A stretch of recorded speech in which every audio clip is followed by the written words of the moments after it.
Dāmas un kungi, Ladies and gentlemen, being here, I'm present in Rutska Park. I'm glad to see those who joined us here face to face, and we are glad for those who are joining us remotely. Remotely, it is a possibility of today that so technology is helping us, and we are going to talk about technologies.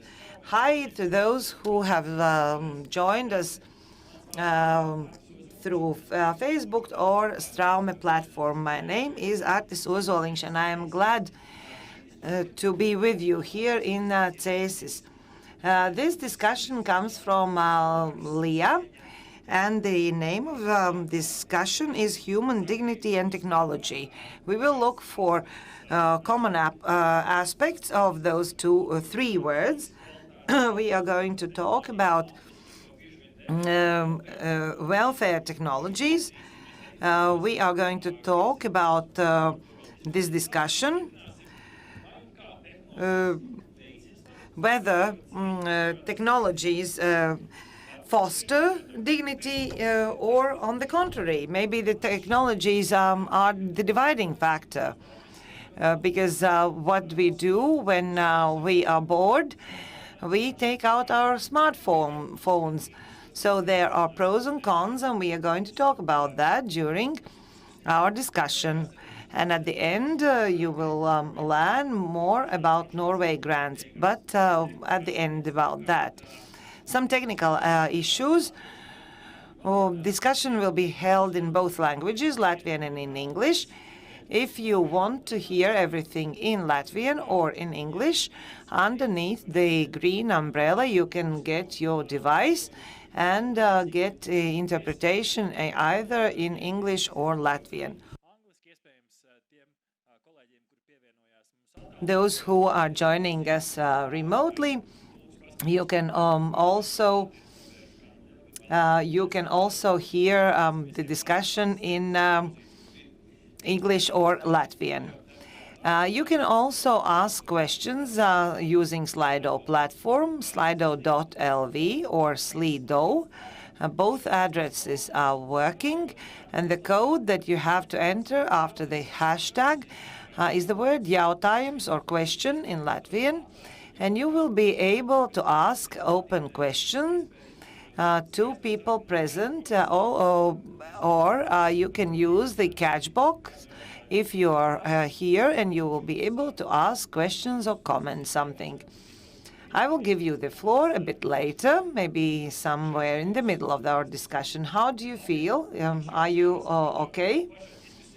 Are we ready for the discussion? So let's get acquainted with the participants of the discussion here and remotely. First of all, Baiba Baikovska, Agape Latvija founder, Rīgas Tradiņš University, also Agnes Cimdiņa, advisor at the Royal Embassy of Norway in Latvia, socio-anthropologist. She is working with the Inclusive Society. Hello. Also, we have remotely Katerina Kadeville, manager of healthcare department in Innovation Norway State Institution. She has the most direct connection with those technologies, welfare technologies. Also, Walter Skrētains, graduate of Liepāja Music and Design School, creator of company OK Original Design. Hello, Walters. As well as we have here Bjarne Uldal, co-founder of Nordic Edge. Also, he represents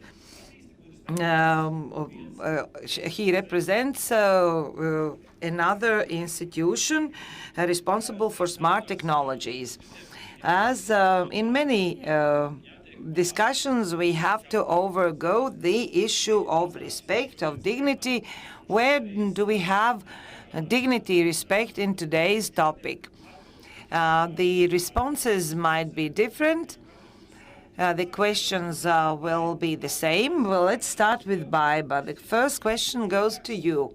The name of the discussion, Human Dignity Technology. Do you see correlation between those words?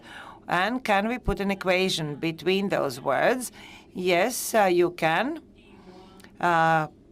put an equal mark. Let us start with human. Because if there is a technology, then a human can be seen, not his or her disability. Then technologies are the ones who can help us to feel more humane. For example, electric and manual wheelchair, how we walk with each other.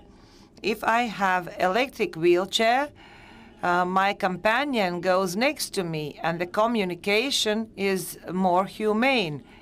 He doesn't have to push me, or he doesn't have to go behind me. So the communication is more dignified. I don't have to turn my head around.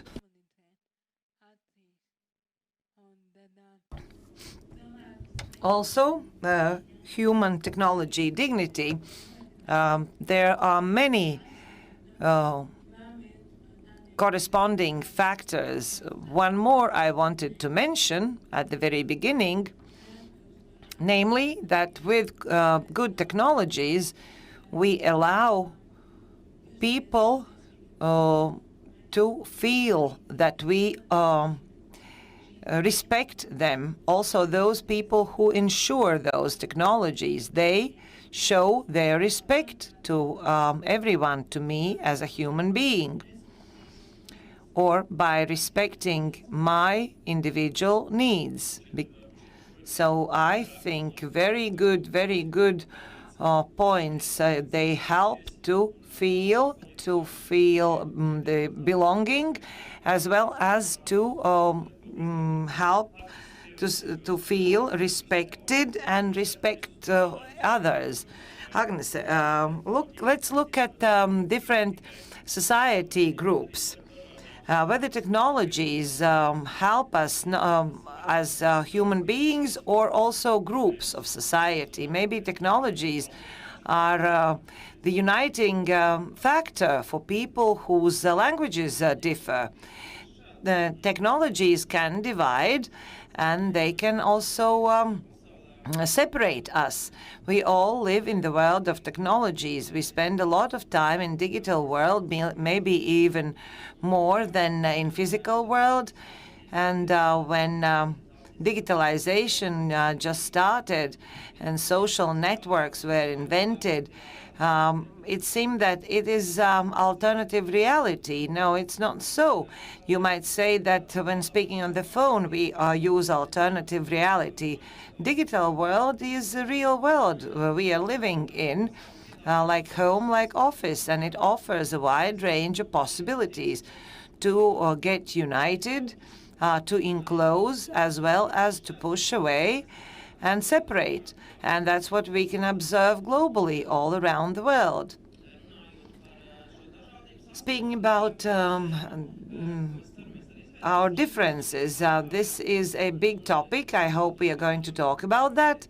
And in order to comment your question that you asked to my colleague, I have to say that I am happy that human dignity and technology is in one discussion, because usually this socio-cultural and material and technical are being separated. In innovation policy, in other policies, we think that technologies can save the world, but without being intelligent, we do not know how technologies can be used. We have to understand our differences, and not always it is true in the world of in our world. Technologies are the basis of material technologies, but at the same time we live in socio-cultural world, but they are united. We cannot speak about one without the other, otherwise we will not understand what is needed for a human being. Yes, we all hope for technologies to save us, but who create the technologies? Humans. If we don't have values embedded in technologies, then technologies will not help us. Indeed, even when inventing a technology, it doesn't mean that people are going to use them. There are many examples. Very good technologies are placed aside or not used because people either don't know how to use them or a new version is being invented. So we have to understand how people are thinking or how they interact with technologies, what are their needs. We cannot understand that without understanding sociology and culture. And I am very glad that we are going to talk about that today. Baiba? I wanted to add that I can agree and thank about you mentioning connection between social and technological culture, because speaking about people with disabilities, very often digital possibilities to work remotely is used as a pretense to push a person out of the office because he or she can work from home. But very often the person doesn't want to work from home, although the technology allows that.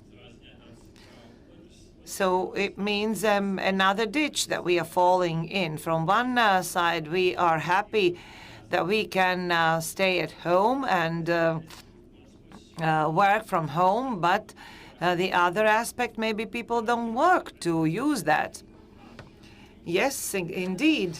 Sometimes it is easier to say you will work remotely, not to adapt the environment for example, a person with disabilities. So technology is used as a pretense for something. Do work somewhere else, not with us. Bjarne, a question to you about dignity, about respect. I would like to give you the floor. You represent smart cities, urban environment, and those technologies. Is respect the underlying factor for those technologies, dignity, underlying factor of your technologies? Maybe technologies that you are creating, your colleagues are creating, are automatically creating respect and dignity. I'd like to rewind 7-8 years ago, because when we started working in the smart city space, which was loosely defined, we don't know what this is going to be, but it has to do with technological innovations. So then the whole process was run and supported very heavily by the big players in the technological sector. Dignity was not part of the equation at that time. I think it was all about trying to find new ways of developing products and services, not disregarding human needs, but not caring for the humans either. So what we've seen since that is quite a big change, at least in the Nordics, where I'm working now with the Nordic Edge Innovation Cluster. First in Norway, we started developing a smart city roadmap 3 years ago, which said that technology can be a tool, but it must start with the human needs. And that's all about dignity in that sense, because if we're going to have solutions that will be inclusive, that will be inviting, that you can include more people than not just the technological geeks, but also people with disabilities, the elderly, also the young people. So a much more inclusive smart city definition, if you like. And also not just focusing on what you can do in urban environments with technology. That's given. You can, of course, do something with mobility and other topics in the cities. But much more interesting is how can we use technology to provide better services for those people who choose to live outside the cities? Can we maintain people in the rural areas? That's a challenge all over Nordics, maybe also here in Latvia. Can we give the elderly the opportunity to stay close to their families, maybe to stay home longer, and then, of course, respect their dignity as human beings? Then maybe technological solutions can be a tool, but it's never the first answer. Man patīk tas, ko tu teici par to, ka I liked your answer, namely that technologies at the very beginning replace human needs. We will talk about that. We will talk later about the process. Thank you very much for initiating this talk. Katerina, a question to you. On your daily work, you are working with technologies that are welfare technologies. In those technologies, is there a dignity factor? Is it promoting dignity and respect, or do you face any challenges? Well, as it was just mentioned, the technology is only the tool to achieve and meeting the needs of the people. And by meeting the needs of the people, obviously, you take into account their dignity. It was mentioned, for instance, telemedicine solutions, where living at home, staying at home the longest possible for the elderly is part of their dignity. They can stay at home instead of going to the elderly home, for instance. And again, it's not the dignity necessarily that is at the heart of the project, but it's always one element of it. But it has to be also an element of cost effectiveness, for instance. So it's many different factors, but dignity and the needs of the single people are always at the core of the development of a technology. Paldies tev par atbildi un pievērsīsimies arī. Thank you for your answer, Walters. This first question. In your daily life, you work on daily basis with young people, with children. You help with your devices, technologies, with spinal problems. For you, this service is meant for young people. But how do you look at other devices, welfare devices? Are those technologies meant for all age groups, or there are differences? Or welfare technologies, are they tied to certain age group, or there is no connection with between technology and age? I will start with the following. I am very sorry. I can hear only English, and and even then the questions overlap, and I cannot go into the reply. Maybe you can repeat the question without interpretation. So the question will be repeated. Strādā ar jauniešiem, ar bērniem, vai tavuprāt cieņu un tehnoloģijas, vai tas ir vairāk piesaistīts kādām konkrētām vecuma grupām, vai arī šeit ar vecumu nav sakara, drīzāk jautājums, kā tehnoloģijas spēj cilvēkam palīdzēt iekļauties sabiedrībā? Es domāju, ka no... I think that there is no connection between age and technologies. I believe I will call these society layers of society, and there are numerous. There are people with disabilities, children with disabilities that I work with. There are other people with special needs. For each of them, every layer of the society needs their own technologies in order to live a wholesome life. Thank you very much, Walters. I hear that you are still hearing English.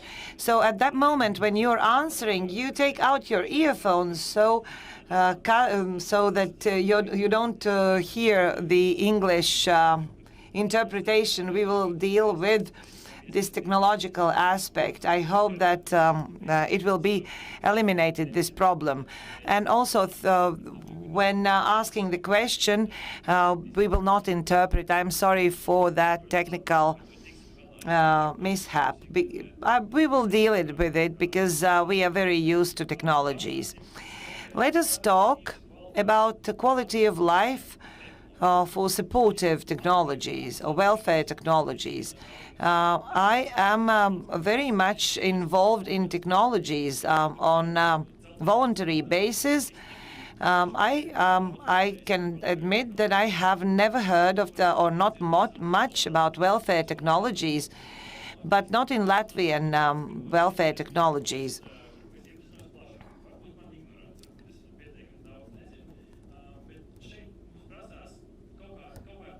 But we need a definition here and understanding. I don't know whether we will all come to one definition, but I would like from those who know the definition, what, according to you, is a welfare technology?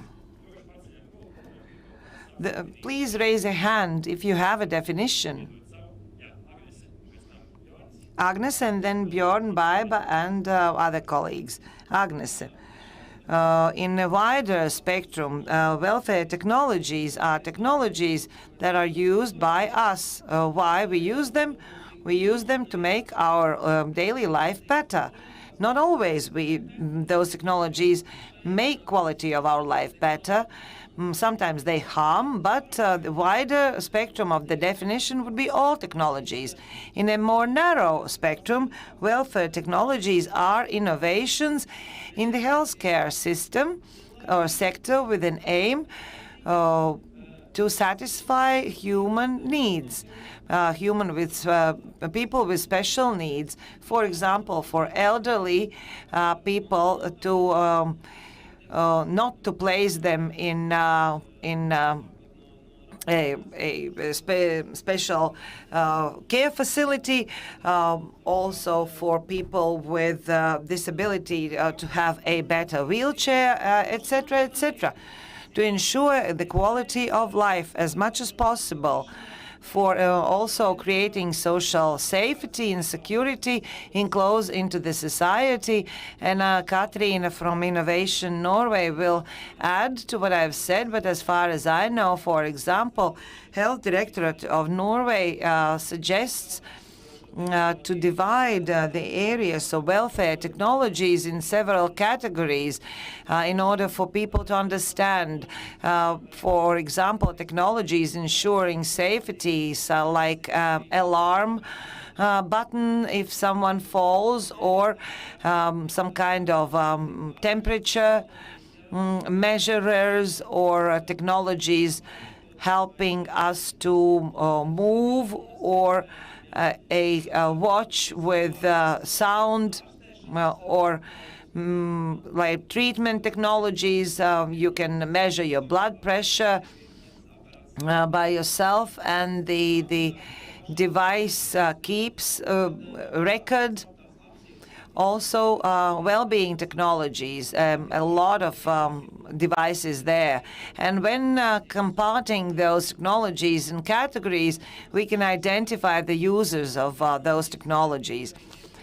These technologies are being used also to make and to understand municipality budget better. We have very, very many challenges. I studied in Norway and lived in Norway, and I worked in a care house, and I saw with my own eyes how those welfare technologies function there. And the difference between Norway and Latvia that I've observed is very huge. Björn, Agnes already in detail gave several categories of welfare technologies, but at the beginning of our negotiations, we defined that welfare technologies are all technologies. But is my smartphone a welfare technology? A question to you. Certainly can be used as a welfare technology, but it's maybe starting in the wrong end, I would say. And going back to, again, I'm rewinding a little bit, because in 2007, no one ever used the term welfare technology, so it's a fairly new concept. It was first some Danish people who invented the term. I think it was like 10 Google hits in 2007 if you Googled welfare technology. 2 years later, it was 23,000, and it's been, the momentum has been building since that.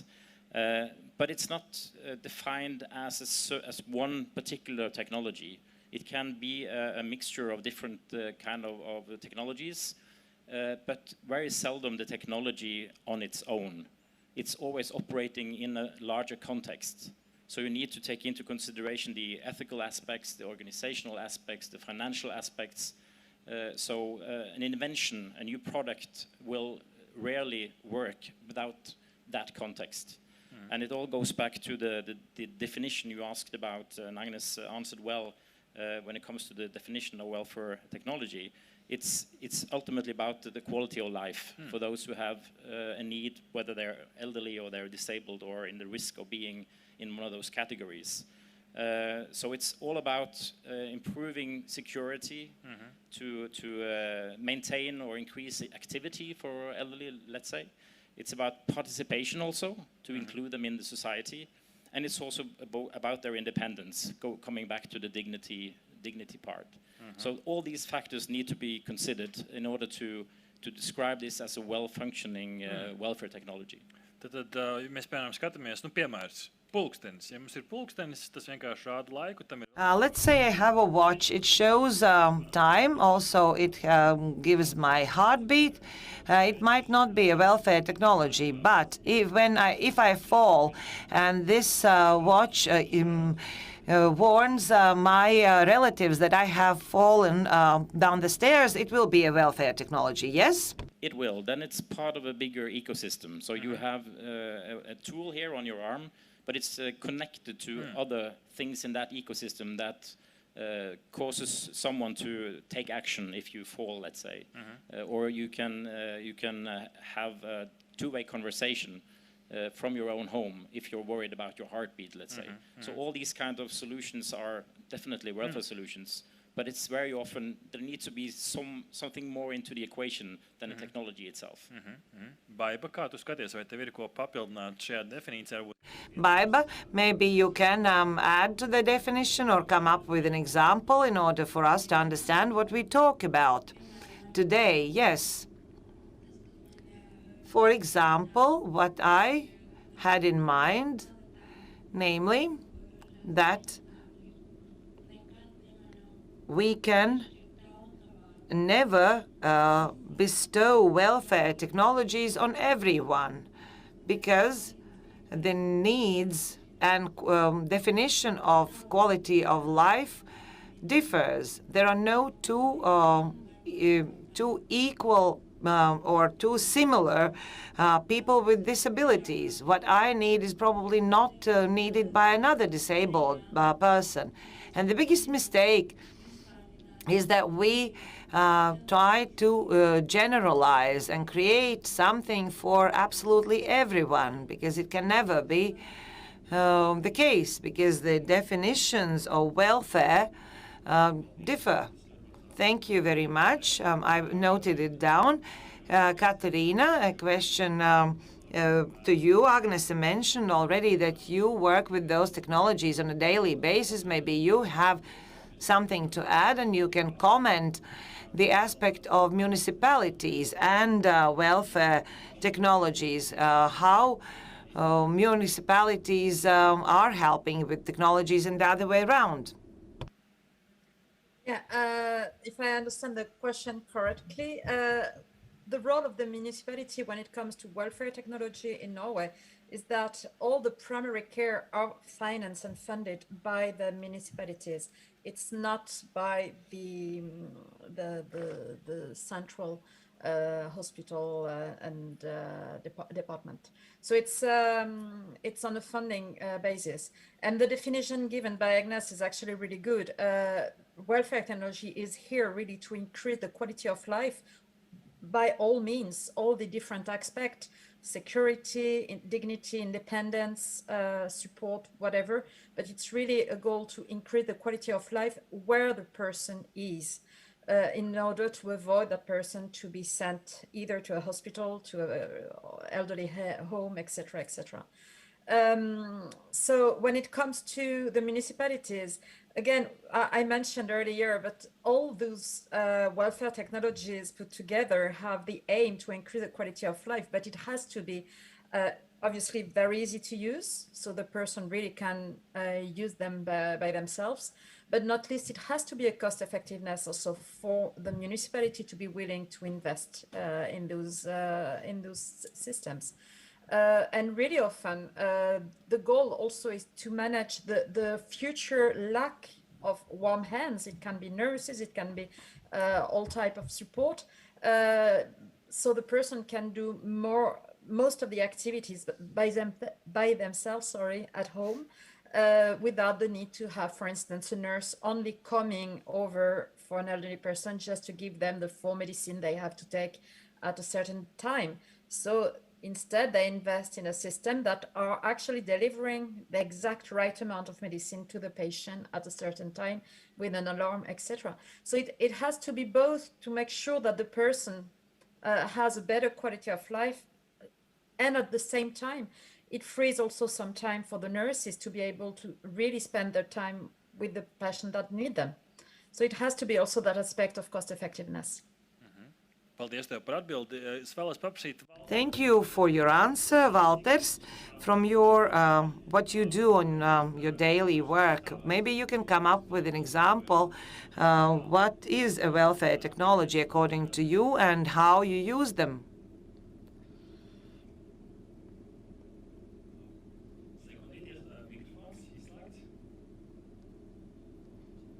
Your microphone is off, Walters.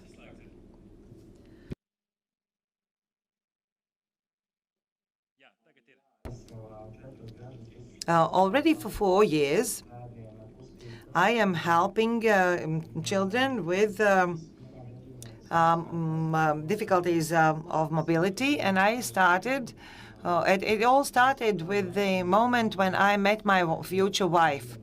Until then, I never met people with disabilities, with difficulties to move. For me, that was something unseen, and I was 17. In my case, I take care of the following, that children could exercise at home and develop at home, because there's a big problem that exercising is too little for those children.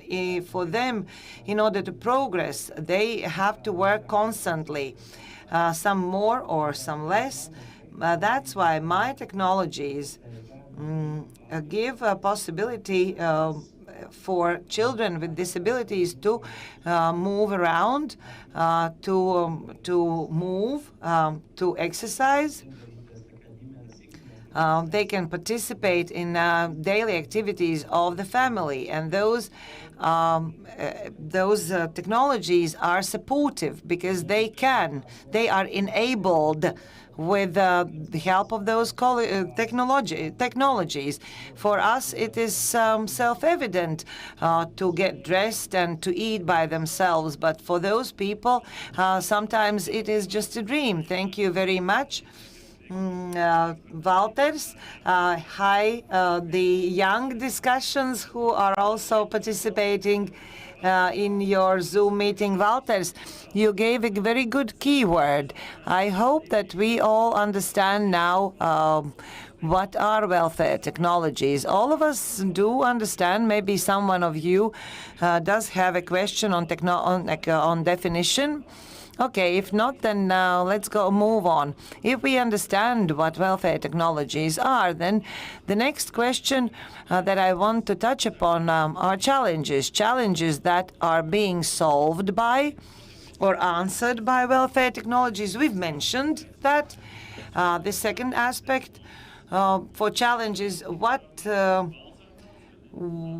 challenges are created by welfare technologies? Because not everything is black and white. Some technologies might help, but at the same time might harm. You, by replying, can tell about challenges that we are coping with, as well as challenges that we have to deal with and that come from using technologies. Baiba, do you have an answer? No, I don't have a reply. But the challenge is loneliness, to combat loneliness. And those technologies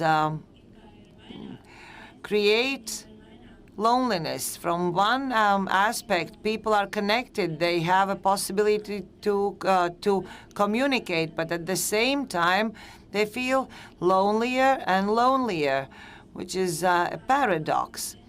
Through technologies, which were meant for supporting communication, actually harm that and create loneliness. I think that this COVID time, I think that was a magnifying glass for mankind.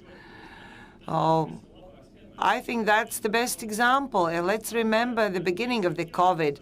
Most of us were happy. Oh, we are free. We can do whatever we want. We can stay at home. But after some time, parties through Zoom and seeing your friends in Zoom, they couldn't compensate for the fact of not seeing them face to face. Exactly. And there are people who do not know how to use those technologies.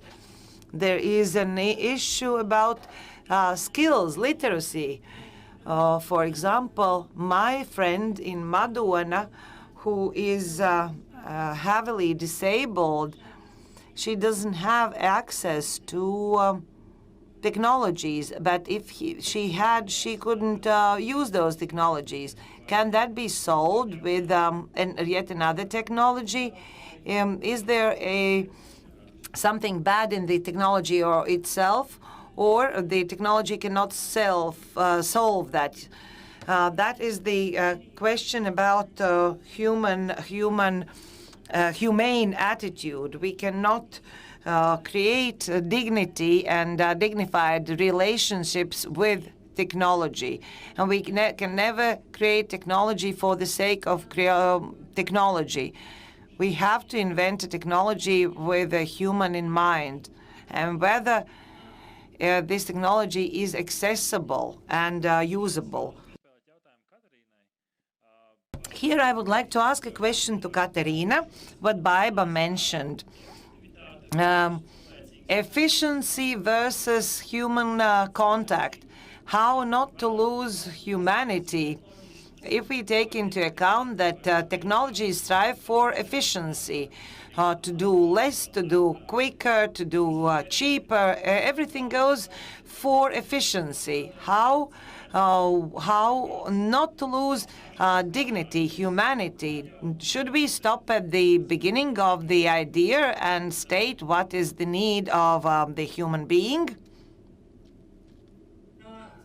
Obviously, that's something that is a really important phase of the entire technology. As mentioned before, yes, indeed, having a lot of tools and things working integrated at home make the need of external people to come and check themselves less, but it will never replace the nurse that comes, the family, the doctor, etc., etc. So we have to not lose the fact that yes, indeed, it's enabling a better service, enabling a better a better quality of life, but it's not replacing the human contact. It will never. So it's always something we have to take into consideration. But when it comes to dignity, in many cases, the people actually that are using those technology are really happy to have them because it increases their quality of life. And that is something we have to keep in mind. Nobody impose a technology to someone. It has to be something the person itself wants to use.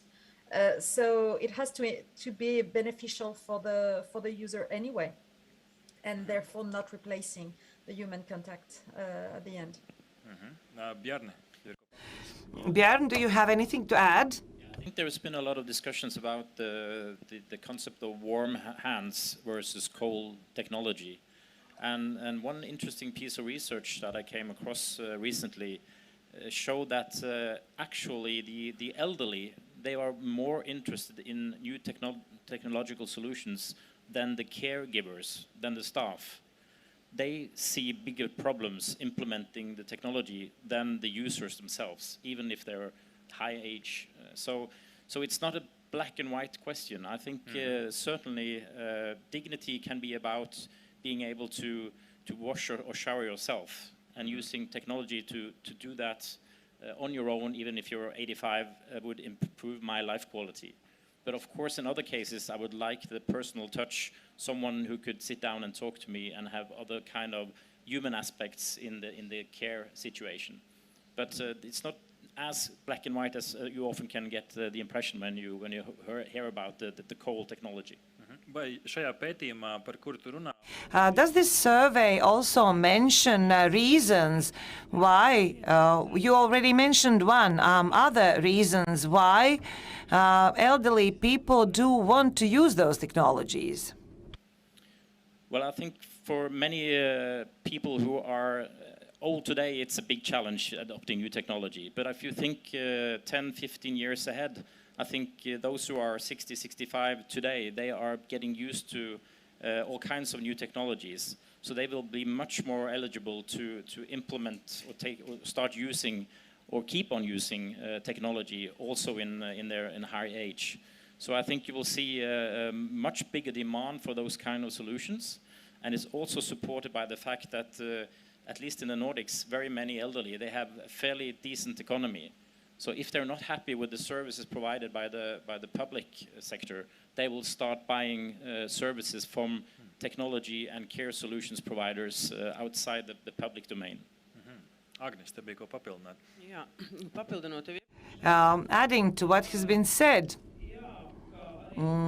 Yes, indeed, as Baiba said, there are no similar disabled people. There are no two similar old people or elderly people. And I recently read a PhD of a nurse, and she surveyed one of the most popular welfare technologies, safety buttons, or if in the case of a fall, if an old person falls down, he or she can push a button, whether it is in a form of bracelet or in a form of necklace.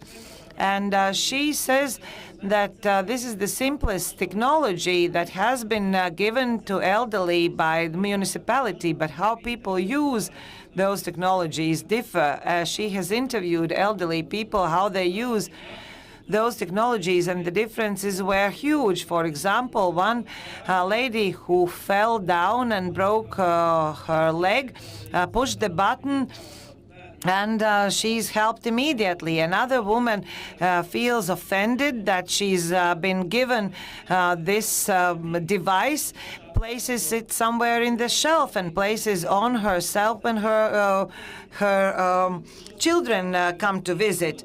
Another one doesn't press a button because she doesn't want to disturb the local doctor. So ways how people are using the technologies are different. So no municipality or family can feel safe only by providing the technology. They have to explain the necessity and the correct use of the technology. Another challenge is the aspect of cooperation. For again, alarm button, like 30% technology, but someone has to receive the signal. Someone has to push the button and receive the signal and come to rescue. So this is again a cooperation between companies, entrepreneurs, families, patients, clients, municipality, etc. Another challenge is competency of nurse, especially in the care homes.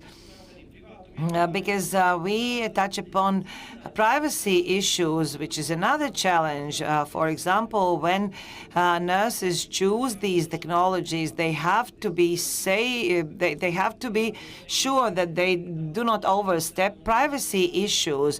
Also, there has to be computer literacy, and they have to teach those elderly people how to use the technologies. That's why they have to know them by themselves. Also, those technologies touch upon privacy issues. They kind of follow the person or spy on person because this alarm button sends information where you are located, or GPS tracker or a camera, whether people acknowledge that their privacy is being breached. Also, legal aspects are big challenges, and we cannot come up with one unified solution. What are we going to prioritize? Privacy or safety, the client or the caretaker? This is a very good topic that you mentioned about privacy. I called it care versus privacy. This is what you said. Other colleagues can raise a hand, especially those who are on the other side of the screen. If you have something to add, raise a hand and keep your hand up. Otherwise, I might miss you. So, care versus privacy. Where can we draw a line? Well, for example, camera technology, surveillance technology is not the right solution. Maybe the person wants to be alone or meet a loved one, and there I want to switch off the camera. Or every case is individual, separate, and we cannot standardize. Bjarne, maybe you have a reply. Yes, I think you need to talk about the consent of the user. You can't treat everyone as patients. You need to treat them as Mr. Smith or Mr. Nelson. And of course, I think also a few years from now, people will be more open to acknowledging that I can get help using this tool. Then, of course, I will need to give away some of my privacy. So there will be trade-offs, and the equation will be different, I think, from what it has been. It will be an ongoing conversation, and I think people will be worried that their data will be shared with others or misused. So this discussion will continue for a number of years. But I think on the individual level, if they see the use of the technology and they will increase the life quality, then the aspect of privacy is not as important as it is today. Savā ziņā mums uz svara kausiem ir jau. So we have pros and cons, and then re-evaluate, and it's according to the client to say what is more, pros and cons. So we will have this individual use of technologies. And another aspect crystallized from what you've said, standardization versus individual approach. Bjarne already mentioned when elaborating those technologies. Probably amongst users, we have IT specialists or innovation specialists who are ready to elaborate, come up with those technologies. How, from one side, where we produce everything en masse for mass use, how to be efficient, but at the same time have individual approach. My question goes to Walters, because you are working on a daily basis with individuals, providing technologies for them. How to be efficient as entrepreneur, but at the same time have an individual approach to every client.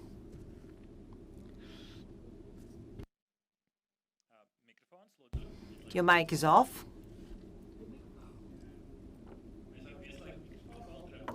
Please switch on the microphone for Walters.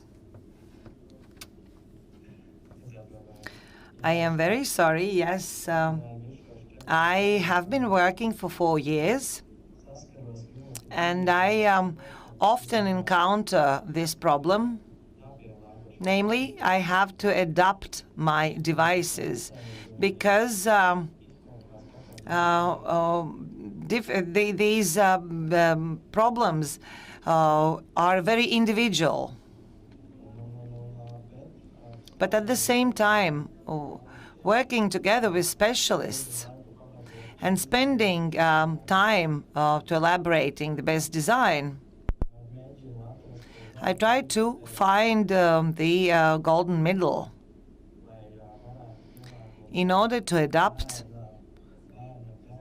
a device for a particular child, for his length, for his weight, etc. For example, we have one basic product with ads on or accessories. Thank you very much. You gave a very good answer, namely that the solution could be the basic model, the base model, but accessories or ads on or other adaptive elements, how we can achieve the individualization. Walters, during the answer, take out your earphones so the interpretation will not interfere with what you are saying. Colleagues, what Walters offered, base product and ads on, is this the solution? It is exactly what I wanted to say. This is the way how not to complicate things. If we speak about people with disabilities and technologies, we sometimes overcomplicate things. Maybe you can come up with an example from a daily life. Yeah, I will end what I wanted to say. Because at one point it will start being too expensive, too time-consuming, and companies, entrepreneurs will stop producing it. And in my example from life, my wheelchair, which is a base model, but no one needed a handle until now. This handle, and this is a handle taken from a manual wheelchair, but the constructor invented that it can be attached here, and I will be able to hold on, and I will be able to stand up, and I will not break anything else. Also in my working environment, my working environment has been adapted, but not with expensive resources. The environment surroundings can be adapted. And I also wanted to add that we can talk about technologies and people and dignity, but at the same time we have to take into account that there is the environment that has to be prepared, the surroundings. If I have electric wheelchair, but if the environment around me is not adapted, I will stay at home with my electric wheelchair if I can get to my apartment. So it goes hand in hand, synergy. Technologies and environment. You spoke about very good aspect, and everyone else can take that into account, those who create technologies. We are going to talk about that together with Bjorn and others. You already mentioned that needs of people should be placed before the technologies. In your case, with this handle, it was solved. Seeing you specific need, I would, if I were the inventor, I would never think of it if I were sitting in my office without seeing you, without seeing this wheelchair. So you need this. This is a field invention, and thanks to the person who attached it to your chair. Another challenge I would like to add in our conversation, difficult to notice, usability versus aesthetic. By aesthetic, I mean to look good, to look stylish, to have a good feeling when wearing it. The best example, our clothes. We are wearing things that make us feel good, comfortable. We are not just going to wear something just because they are functional. For example, shoes with enormous soles because that will support your back. Baiba, yeah, I have something to add. The same constructor who adopted my wheelchair, the first question he had, he asked, is it important for you how the wheelchair will look like? I answered yes, because I am a woman. That's why my wheelchair is red. But that is possible if we talk individually and explain. He also had options to offer because standard wheelchair is not so nice, not so good. The standard might not correspond to the essence of that person. And also, this is the question of dignity, because we all want to look good, to look attractive, and that is very important to all of us, especially to people with disabilities. By creating technologies with good design that are looking good, we can help people with disabilities to raise their self-esteem and to overcome psychological barriers. These people can have technologies, but they can never leave home. Baiba, I think you will have a lot of questions where your master, where your constructor, where your engineer is located. I have an example. For example, my grandmother, she was having problems with hearing. She raised the volume for television, and we offered her a hearing device. Nowadays, a normal device. We offered to bring her to the doctors. The only thing that we wanted her to do, to start using it.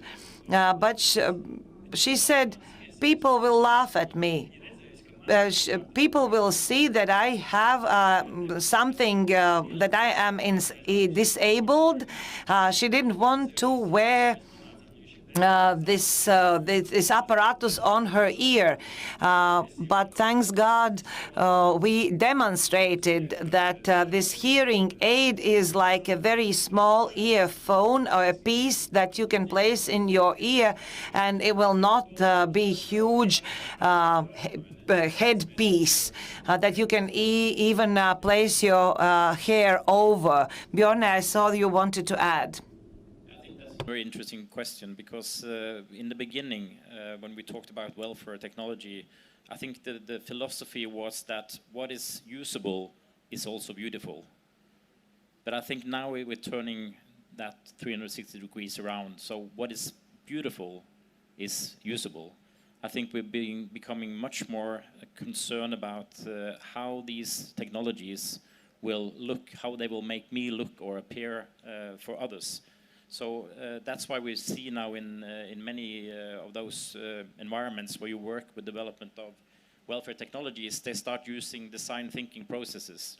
So they're starting with the needs of the user and try to base their product or design their product stemming from those needs rather than from a fixed idea from the start with. And they talk about the whole care journey.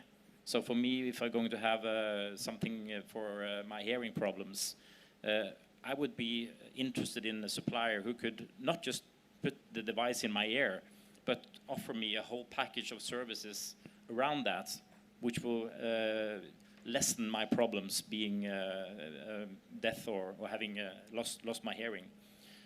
So I think we need for a more holistic approach also in the design department when we talk about welfare technology. It should be aiming at reducing complexity and simpler operations for the users.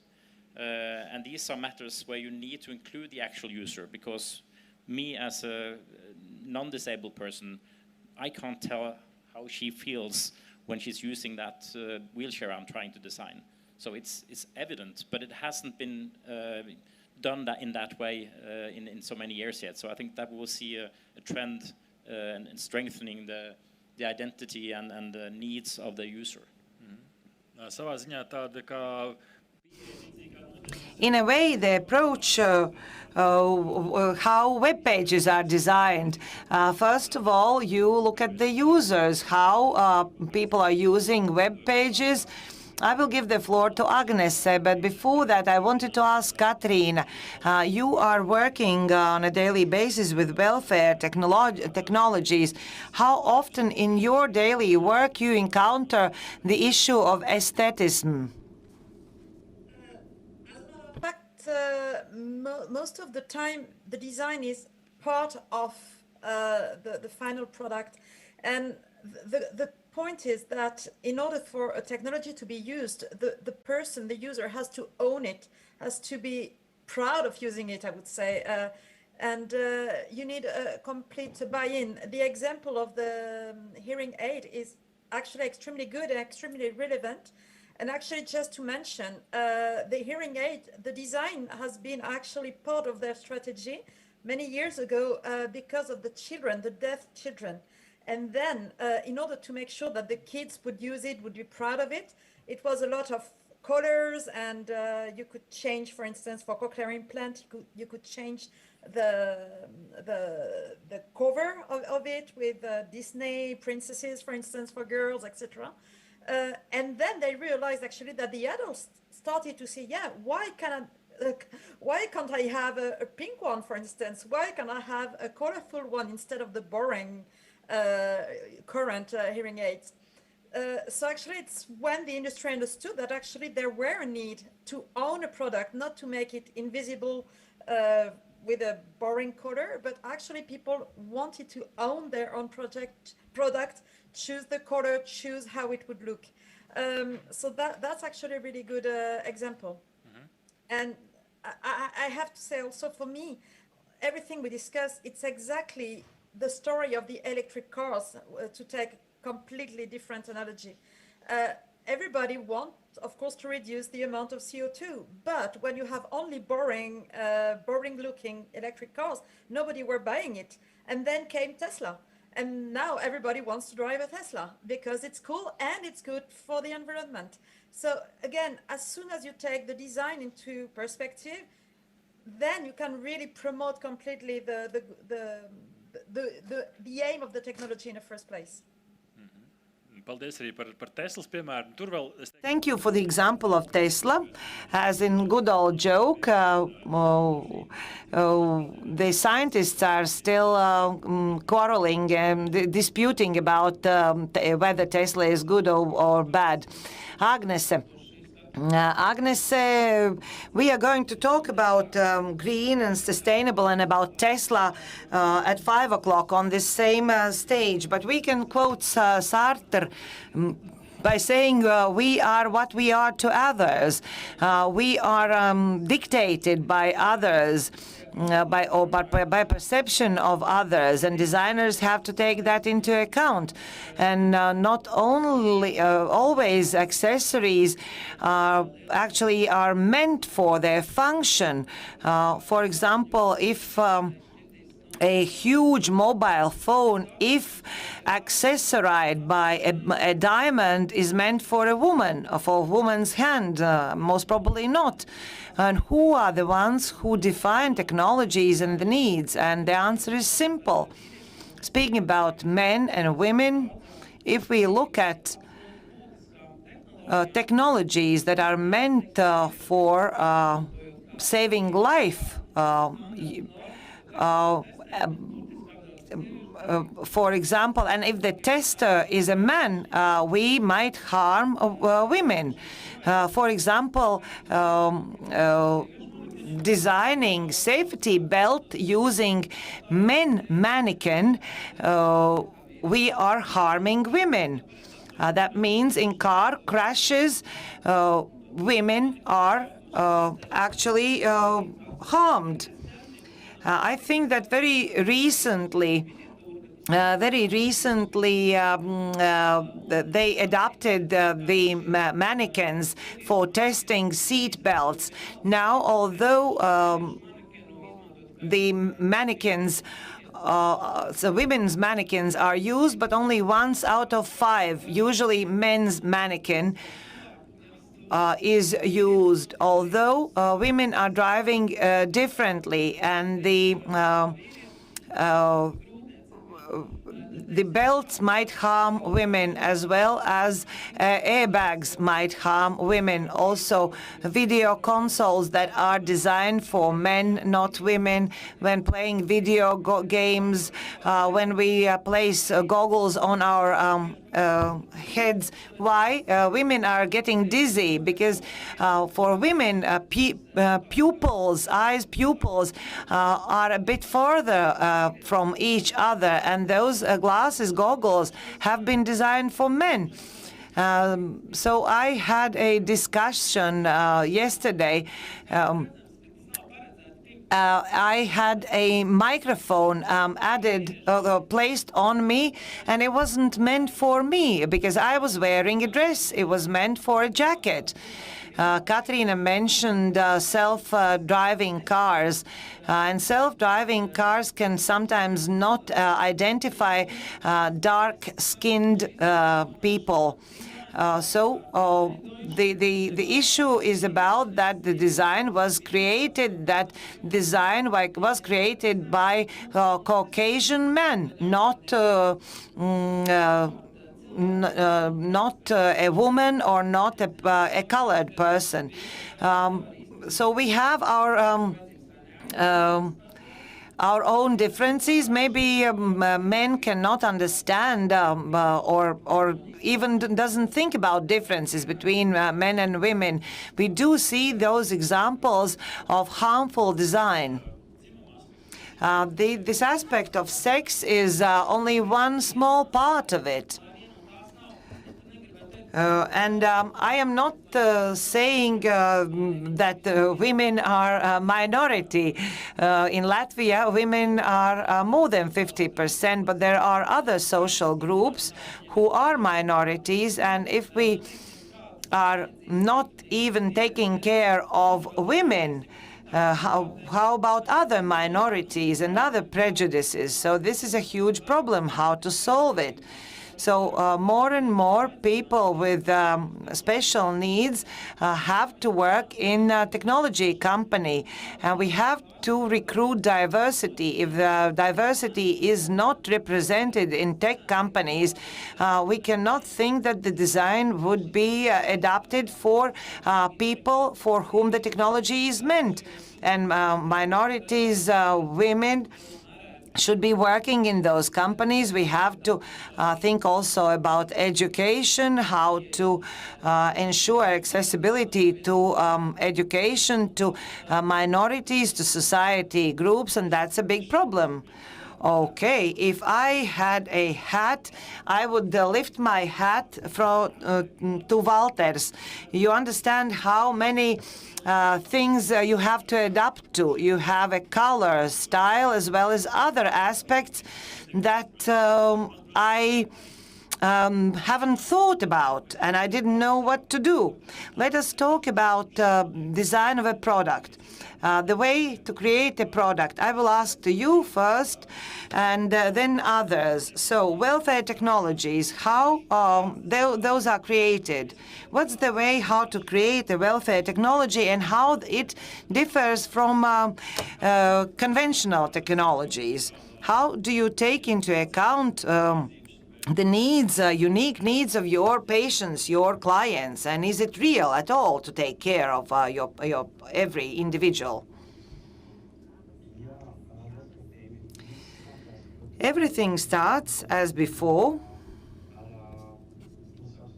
with the client, with the user, with living together with the client in order to understand him or her. In order to understand, I have to spend not one, not two, but more time with the client. Walters, you can remove your earphones. I was talking to specialists, and I understood things, what the child can and what they cannot. For example, if they can crawl, balancing themselves. For example, I saw that Christian was moving his knees, and I created my first device.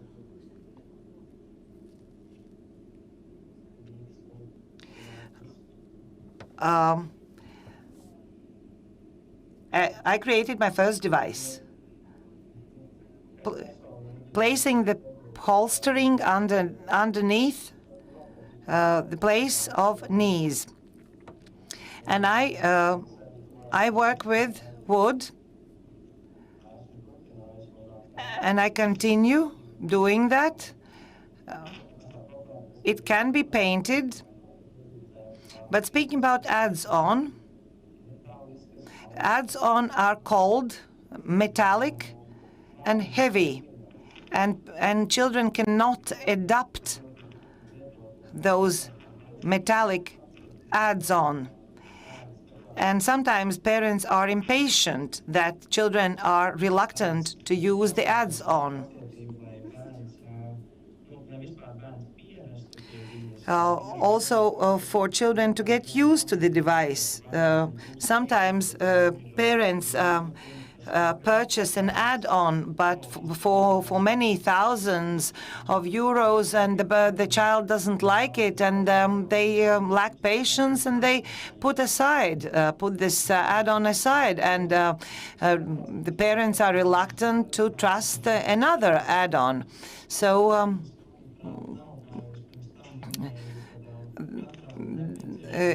as I mentioned,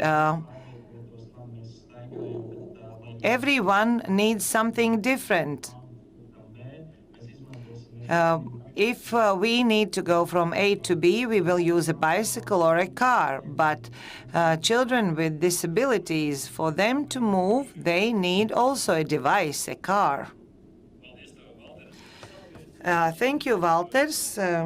Bjarne, I want to give the floor to you because initially you mentioned the person in the middle or in the center of technologies.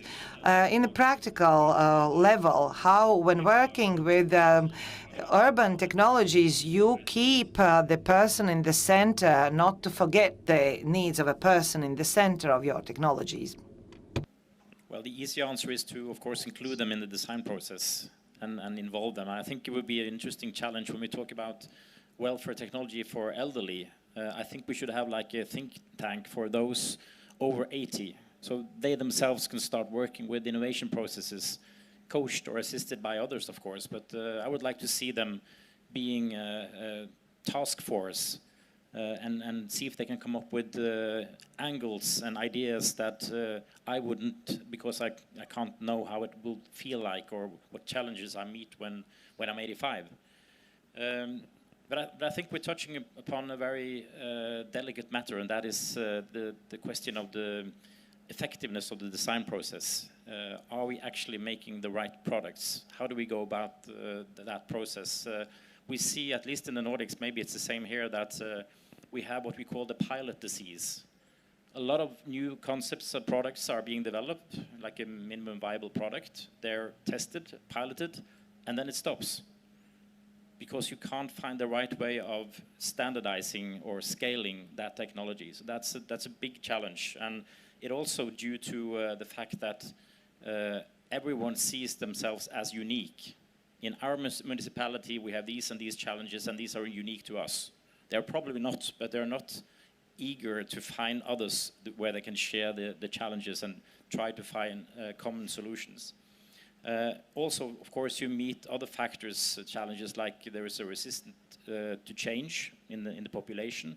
There might be technical aspects, there are legal aspects, there are moral or ethical aspects. You have lack of infrastructure. You have staff who don't see the solution as an improvement of their daily life. So there is a lot of different challenges when it comes to the design process. The market is huge, and there's going to be a lot of competition to find the right ways of scaling up technology. But as of now, that's a common problem. I can mention one thing that I quite like, and that is there's an organization which is called the Nordic Welfare Center. It's underneath the Council of Ministers, Nordic Council of Ministers. And they've been looking at best practices around the whole of the Nordics. So they've developed this toolbox for the design process. So all the way from the initial idea, the strategy, the thinking around the communication, the needs analysis, and market screening, evaluation, etc., etc. You can find tools for each step, which is based on best practices. So that is at least a starting point for those who want to get into this business and try to find this way through the awkward jungle of the welfare technology. Varbūt var vēl vienreiz pateikt par šo te toolkit, jo es to biju lasījis, kā konkrēti to var atrast, jo manuprāt šis ir labs piemērs. Tīri precīzi. What was the web page or the toolkit that you mentioned? What was the web page of that solution? You can search for a Nordic Welfare Center, and then you'll find the toolbox downloadable. Paldies tev par to. Es vēlos iedot vārdu. Thank you very much. I would like to give the floor to our audience. Agnes, you maybe have something, or raise your hand. I have a question. A practical question. In Latvia and in Norway, how easy it is to access necessary technologies, welfare technologies, and who is financing the adaptation of welfare technologies? For example, in Baiba's case, in Walter's case, you probably do have experience. I don't know. I am interested how easy it is to acquire such a wheelchair which is adapted to you in Latvia, also in Norway. Let's start with Baiba. Unfortunately, in order to get an individualized wheelchair, I had to co-finance. I had to co-finance quite a lot. And thanks to those who helped me, because I couldn't have done it alone. This is also the issue or the problem that I wanted to outline, that there is a dramatic difference between people and their ability to pay and costs of welfare technologies. Because standardized electric wheelchair is being paid by the state, but in order to have ads-on, for example, a pedal to lift your legs, which is very functional, or wheelchair inclining in different angles. For those functions, I pay myself. You called it extra or add-on, but for one, it might be something extra or add-on, but for you, that is a basic function. I don't know how this functionality is working, but I think that is a bare necessity. This is a issue whether your legs are being exercised. In my case, that was an issue whether I drink painkillers, I take painkillers or not. This is not an extra. This is in the matter of survival. Whether I can lift my legs or whether they are exercised or not, whether they are pressed against the wheelchair or whether I am in pain or not, my quality of life is getting better. Because if you are regularly on painkillers, and if you are sitting in unadapted wheelchair, I might end up in hospital. So maybe we should knock on the doors of those who allocate financial means to acquisition of wheelchairs. What is an extra or not individual need of people? But you know, this is also the answer to why. If we all want, for example, to enclose a disabled person in the society, then we see why this wheelchair makes this inclusion easier. But if we don't have a common goal to enclose, and I'm not saying that that's not the truth, but that can be concluded from the attitude of the government, from financial allocations, because by adaptation, my wheelchair, you open the way for inclusion. But giving a standard, that's not always the truth. I think this is a very good phrase that we should put down and send to somewhere. Adaptation, a way for inclusion. Agnes, I will readdress the question to Katrina about situation in Norway and allocation of financial means, and then we will give the floor to others. Katrina? Yes, I have to say that in many ways, it's actually pretty similar to Latvia. Unfortunately, not all the municipalities are using the same systems. So it can be a huge difference from one city to another one on what are offered and paid for, depending on the municipality. Many of the solutions that are available on the market are not, rolled out yet. So then it means that each person has to pay for themselves. So unfortunately, there is not one single solution that is extremely useful I can think of that is fully paid and fully covered everywhere in Norway for everybody. Bet tas kopumā ir jautājums par. Is this a question of lack of finances or allocation of finances or prioritization of needs? That's an add-on question to you, Katrina. Manuprāt,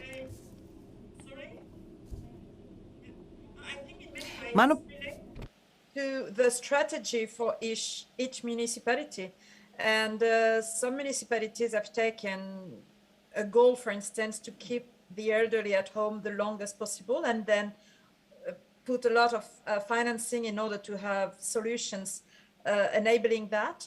And others are focused on childcare, for instance, and kindergartens and whatever. So, and depending on the strategy, obviously the financing has been put in according to that. So therefore, we can see such a difference from municipality to municipality. Thank you for the answer. Now the time for your questions, the audience. Maybe you have. If you have a question, you can raise a hand. I will give you the microphone. If not, I will ask the question sent in our platform remotely. I read this question, and I think we would need like 20 minutes to answer it, but we don't have so much time. So there's an anonymous question. Maybe excessive technologies threaten us at the moment when those technologies are faulty, and at one moment people so rely on technologies that they cannot exist without them. And if the technology goes wrong, maybe who can answer that question? Maybe you have some example when the technologies were not sustainable, and because of the unsustainability of the technology, a faulty situation occurred. If you have an answer, do raise a hand. We do not have one single answer. We know what is happening when our mobile phone is low on battery. For some, it's a crisis. For another person, it is not a problem. For one, a problem might occur with a wheelchair, for another one with remote control at home, for switching on and off a TV. But in technology world, we are dependent on technologies, and whether we can survive without them. There are people who can physically live without technologies, but I think we consider technologies so bare necessities. In the last 200 years, we have tried to to make our lives more technological, and it is based on technologies. I would like to ask a question to Walters. When elaborating technologies, welfare technologies, but at the same time, technologies that help to exist, whether you have to pay double attention to sustainability of the certain technology. If it is battery-based, maybe it has to have a reserve battery, similar to generator. Have you thought about it, Walters?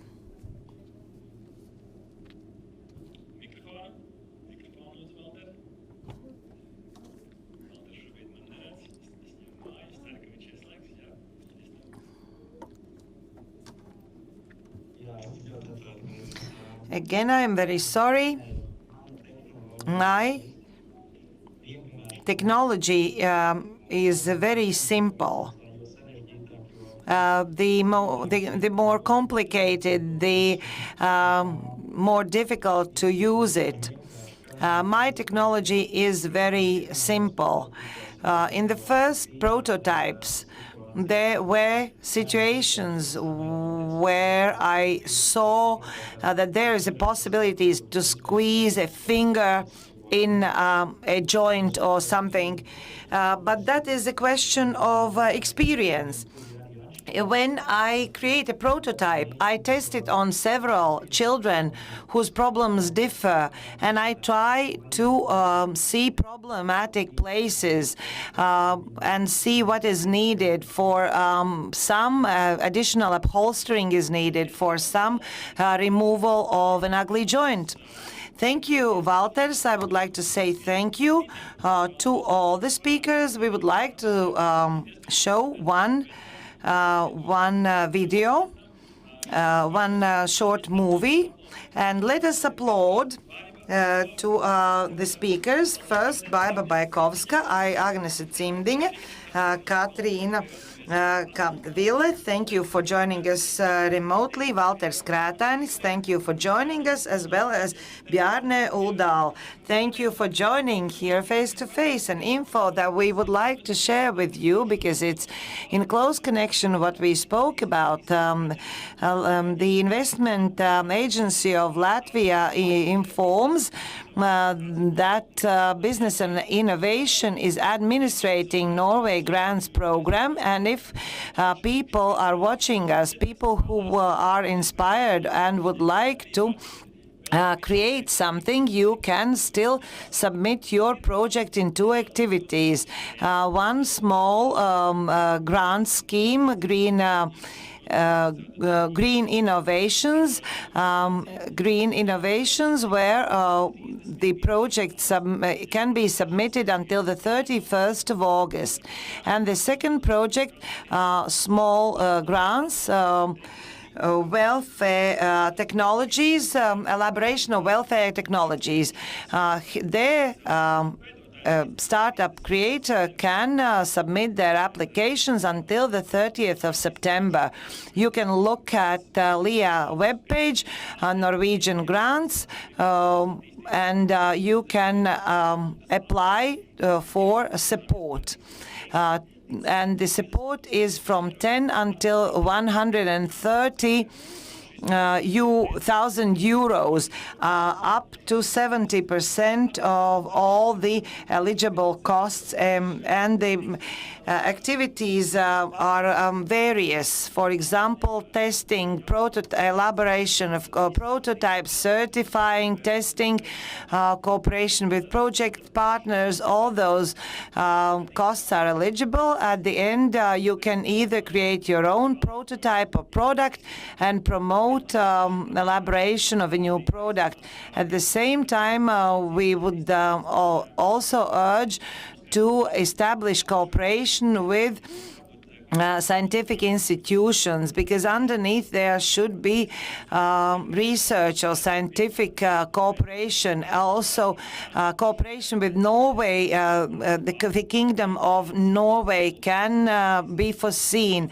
Also, you can find it in the webpage of Norway grants under projects in innovation. Also, LIA Technology and Business Center is another place where you can apply. If you want to apply a new technology or a startup, we will show you a video. This is a place for experiments. If you have an idea, unique idea, this is a place where you can test it. It's a unique opportunity for any private person to elaborate a prototype. You don't have to establish an enterprise. If you're a private person, not a legal person, you can try out, test your project in cooperation with Riga Technical University, Riga Business School. Also, you can be trained. And in every year, this center is going to be located in a different university. Riga Technical University, Medical University, and Riga Stradiņš University. 30 teams and many projects and prototypes will be supported. All of that is being supported by Norway grant with a total budget of 2 million. All that is meant for you who have been inspired today. My name is Artis Ožoliņš, and let's have a look at the video. Thanks. Hello, my name is Nikita. I am the manager of the LIA Technology Center. This is the place where you, as a young professional, scientist or student, can get inspiration as well as knowledge for development of your idea, as well as receive financial support for prototyping to validate your ideas for welfare technologies. Innovation Academy is a program which combines teaching and elaboration of new ideas, which will take place under supervisions of experienced mentors as well as innovation professionals. In cooperation with them and in cooperation with industry, elaboration new technologies. This is the daily life of universities in many areas. Biomedicine, medicine, biology, etc. Our center is a unique project in Latvia in combination with our research facilities. It can provide for your needs with valid added value. Technology and Business Center is a safe environment for your ideas. We will validate your ideas. In order to help you, we will teach you the necessary skills. Come visit us and learn more. We are located in this address in the Science House of Latvia University.